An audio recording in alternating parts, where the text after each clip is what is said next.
मेरे पेंशनर खाता से जानकारी के बगैर 49,663 रुपया और 49,756। क्या ओटीपी शेयर किए थे आप? जी नहीं, कोई ओटीपी हमने क्या किसी को आपने ओटीपी बताया था? जी नहीं।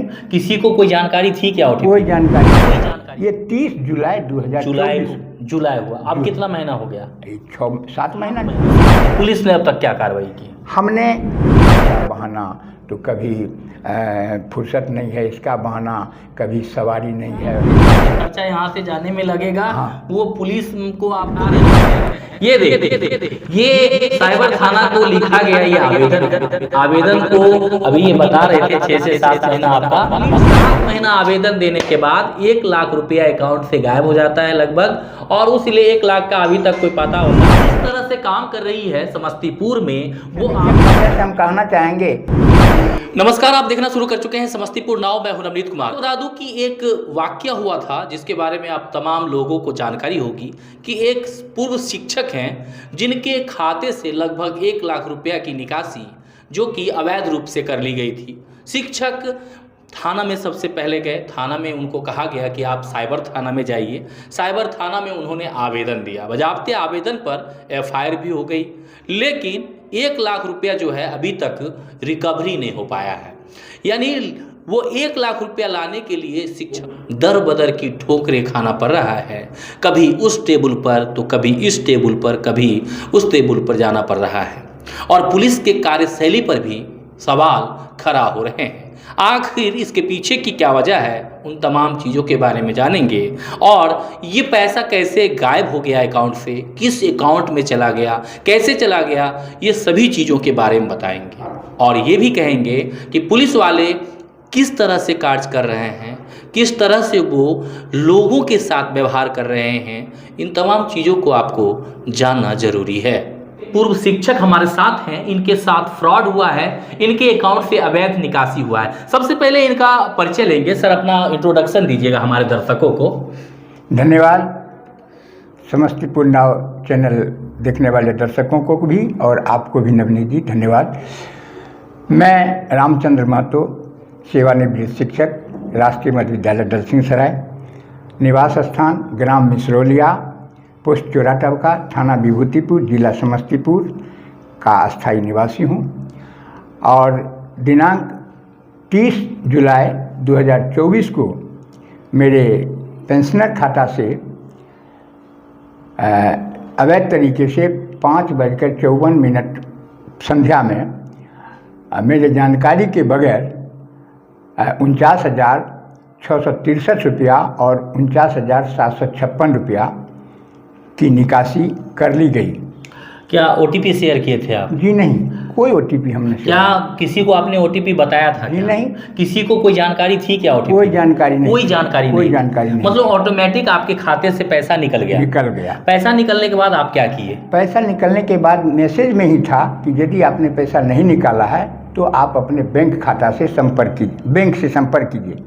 और जब हम बैंक से संपर्क करने की बात हुई तो तब तक तो 6 बज चुका था। उस समय तो किसी से भेंट नहीं। मतलब बैंक अकाउंट कौन सा है आपका? बैंक मेरा बैंक अकाउंट है 114591900214 और भारतीय स्टेट बैंक शाखा दलसिंहसराय। और जो पेमेंट कटा वो किस अकाउंट से कटा? इसी अकाउंट से 114591900214। कैसे कटा, मतलब किस माध्यम से कटा? एटीएम से गायब हुआ या ट्रांसफ़र हो गया?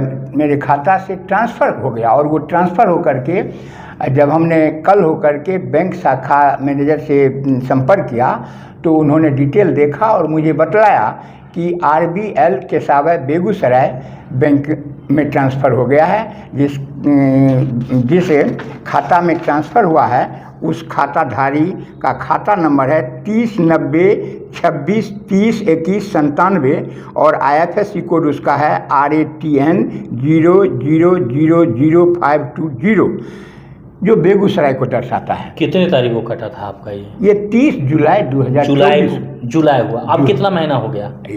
7 महीना होने। 7 महीना हुआ। पुलिस ने अब तक क्या कार्रवाई की? हमने जब बैंक मैनेजर से स्टेटमेंट लिया जी तो उन्होंने बतलाया कि आप इसको जा कर के साइबर क्राइम थाना में केस दर्ज जी। कीजिए। और जब हमने साइबर क्राइम थाना में केस दर्ज करने के लिए गया तो टाल मटोल करके 1 तारीख को मैंने आवेदन दिया, जिस आवेदन के आधार पर 11 तारीख तक मेरा केस एंट्री नहीं हुआ। हमने बार बार दौड़ धूप किया, लेकिन जब नहीं केस दर्ज हो रहा था तो वैसी स्थिति में हमने कुछ स्थानीय लोगों से संपर्क किया और उनके कहने पर 12 तारीख को पुनः मुझसे आवेदन लेकर मेरा केस दर्ज किया गया, जिसका नंबर है 3924 समस्तीपुर। अब तक क्या कार्रवाई हुई? सिर्फ एफआईआर दर्ज करके उसे मतलब रख दिया गया जटाल खाता में? हाँ, वहाँ जब केस दर्ज कर लिया गया तो केस दर्ज कर लेने के बाद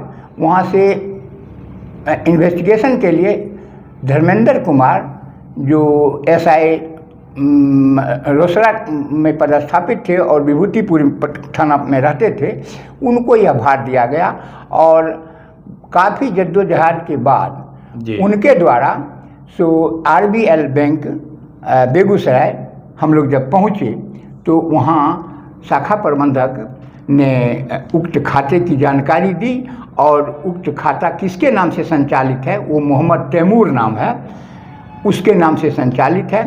और वहाँ से जब स्टेटमेंट लिया गया तो तत्क्षण उस अपने खाते से भी एटीएम से पैसा निकाल करके 10-10 हज़ार करके 9 बार और एक बार 9,500 अपने खाता से वो निकाल लिया और उस अपने खाते को भी उसने नील कर दिया।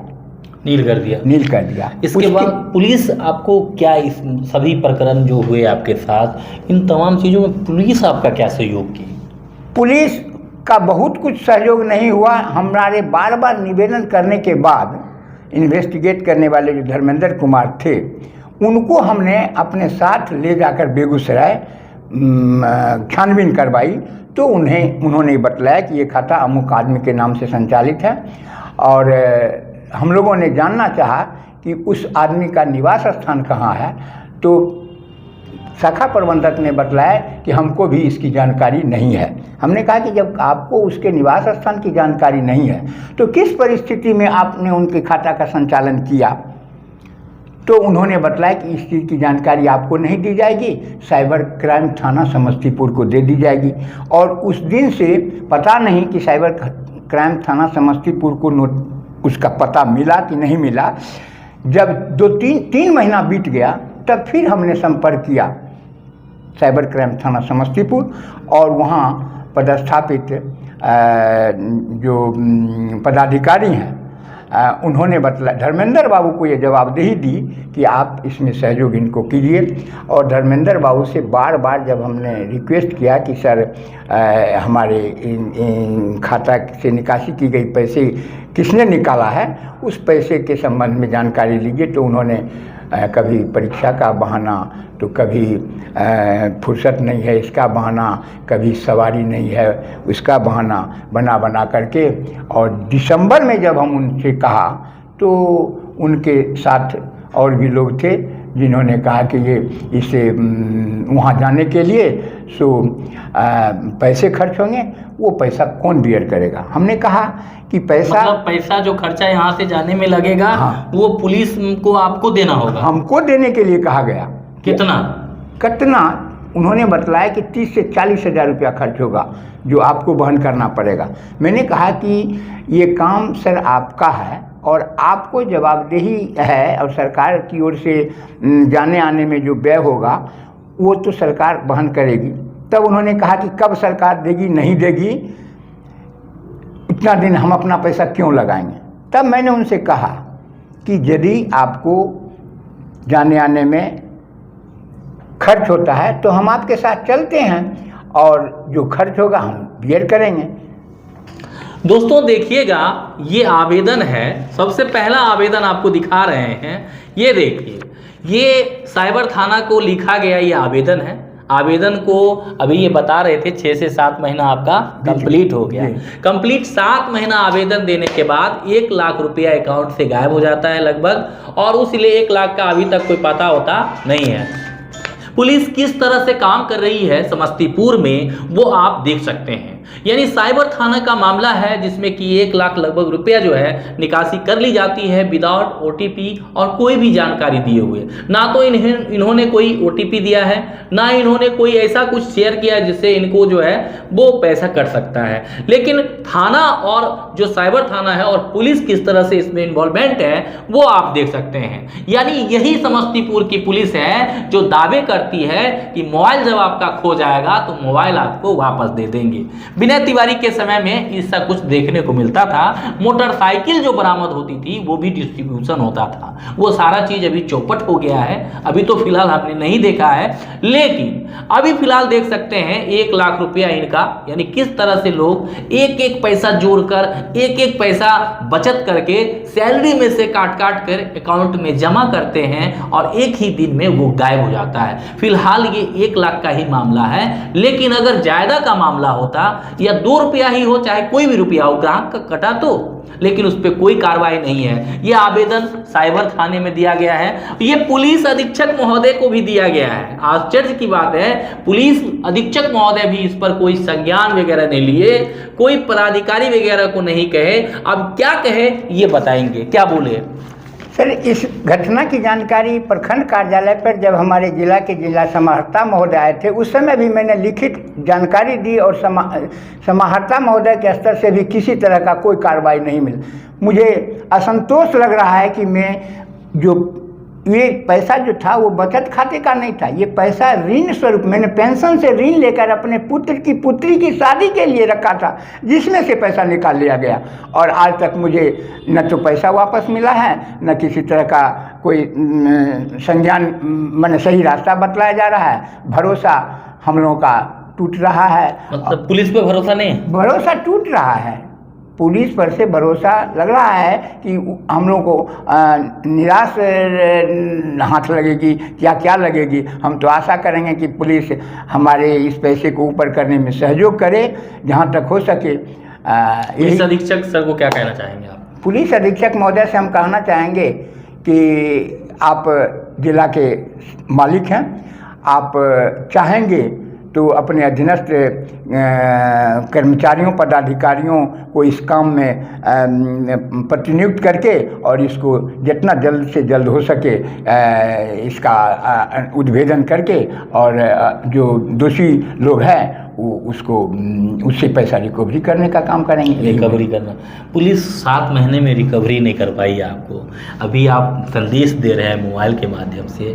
क्या लग रहा है पुलिस जो काम कर रही है, आज जो अफसर लोग काम कर रहे हैं, किस तरह का काम हो रहा है? देखिए, शासन राज्य में जो है वो तो सुशासन बाबू के नाम से प्रचलित है, लेकिन क्या करेंगे सुशासन बाबू? पदाधिकारी बैठे हुए जो हैं, जिस पद पर बैठे हुए हैं, अगर अपनी ईमानदारी से काम नहीं करेंगे तो मुझे लगता है कि जितना भरोसा लोगों को प्रशासन पर करना चाहिए वो भरोसा उठ जाएगा।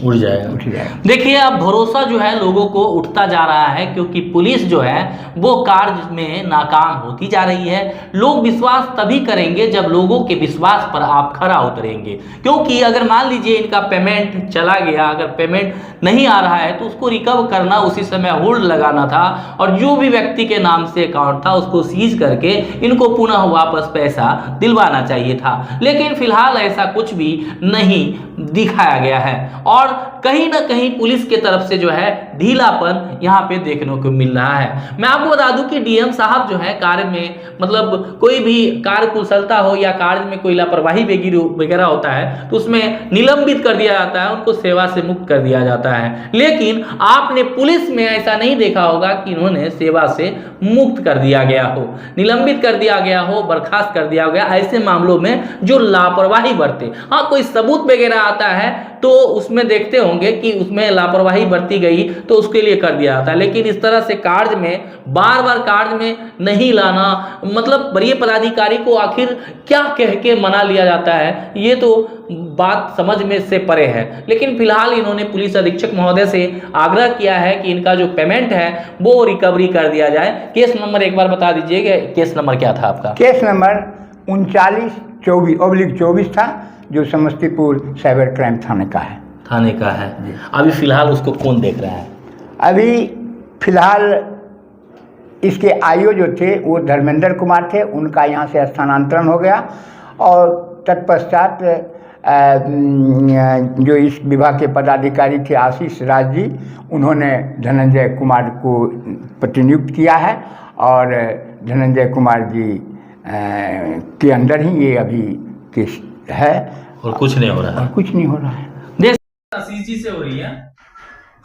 आशीष जी, साधना न्यूज के जिला ब्यूरो बोल रहे हैं, नवनीत कुमार झा बोले हमारे यहाँ का एक मामला था, ट्रैफिक भी देख रहे हैं और साइबर भी देख रहे हैं क्या?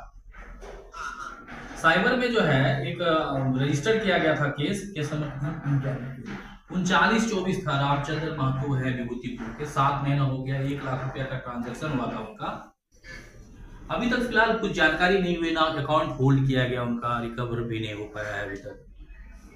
होल्ड में अमाउंट कुछ नहीं आया था, इसलिए रिकवर नहीं हो पाया है। होल्ड हो जाता है तो रिकवर होता है कोर्ट का आदेश जी, ठीक है।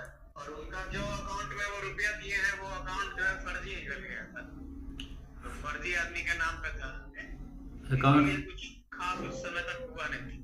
बाकी कंसर्न जो है एक बार बोल दीजिएगा, उनको आ जाएंगे तो आईओ से हम रिव्यू करवा लेंगे। मतलब अब रिटर्निंग का कोई चांस नहीं है क्या? रिटर्निंग का मिनिमल चांसेस है उसमें, मिनिमम कुछ भी लीड अगर अच्छा मिलता है तभी कुछ हो पाता है। मिनिमल चांसेस है क्योंकि जो हम लोग गए अकाउंट पे ही वो फर्जी नाम का निकल गया। फर्जी नाम का हुआ तो इसमें बैंक का इन्वॉल्वमेंट होगा ना सर? बैंक पे केस होगा इसमें? बैंक का डायरेक्ट नहीं, बैंक का जो एजेंट रहता है वो आजकल ऑनलाइन हो जाता है ना, खुल जाता है जी, तो ऑनलाइन जो खोल सकते हैं आधार, तो आधार का डेटा ही गलत है तो बैंक की लायबिलिटी भी डायरेक्ट है नहीं जी, बड़ा पेचीदा सा हो जाता है मामला, इसीलिए उसमें मुश्किल हो जाता है जो उस टाइप का हो जाता है। कितना परसेंटेज चांस है कि कुछ रिकवर हो सकता है? अभी ये तो हम अभी बता नहीं पाएंगे, अभी नहीं बता। चांस है कि नहीं है? चांस तो हमेशा रहता ही है कि बाय द वे कुछ टर्न अप हो जाए, कुछ पकड़ा जाए, जी, होता है। ठीक है, चलिए ठीक है, थैंक यू।